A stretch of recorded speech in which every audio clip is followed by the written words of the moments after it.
இதெல்லாம் வெறும் கதை இல்லைங்க, இது உண்மையாலுமே நடந்த ஒரு நிகழ்வு. இந்த பொண்ணோட பேரு பிரியா செம்வால். 2012 நடந்த ஒரு தாக்குதல்ல அவரோட ஹஸ்பண்ட் இறந்துட்டாரு. தன்னோட ஹஸ்பண்ட் இறந்து 2 வருஷத்துல தன்னோட 7 வயசு சின்ன பெண் குழந்தைய வீட்டுல விட்டுட்டு தன்னோட கணவரின் கனவுக்காகவும் நம் தாய் நாட்டுக்காகவும் ஆர்மியில சேர்ந்த வீர மங்கை தான் இந்த பிரியா செம்வால். இந்தியாவில் பெண்கள் அவங்களோட திறமைகளை வெளிப்படுத்துறதுக்கு கொடுக்கப்படுற வாய்ப்புகள் குறைவுங்க. இதனால தாங்க ஒவ்வொரு துறையிலும் பெண்கள் இருக்கும்போது அது ஒரு சாதனையா பார்க்கப்படுகிறதே தவிர ஒரு சாதாரண விஷயமா பார்க்கப்படல.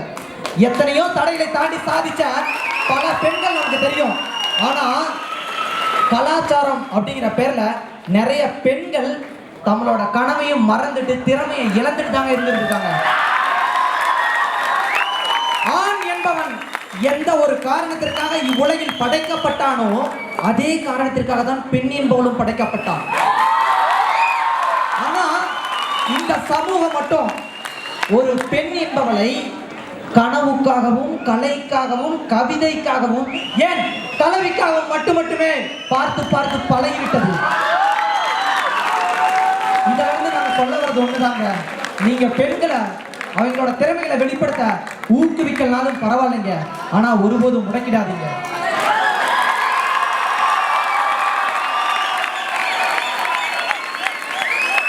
எங்களோட பர்ஃபார்மன்ஸ் உங்களுக்கு பிடிச்சிருக்குன்னு நினைக்கிறோம். உங்கள் அனைவருக்கும் நன்றி கூறி உங்களிடமிருந்து விடைபெறுவது CEG ஜஸ்ட் டிஃபரண்ட்.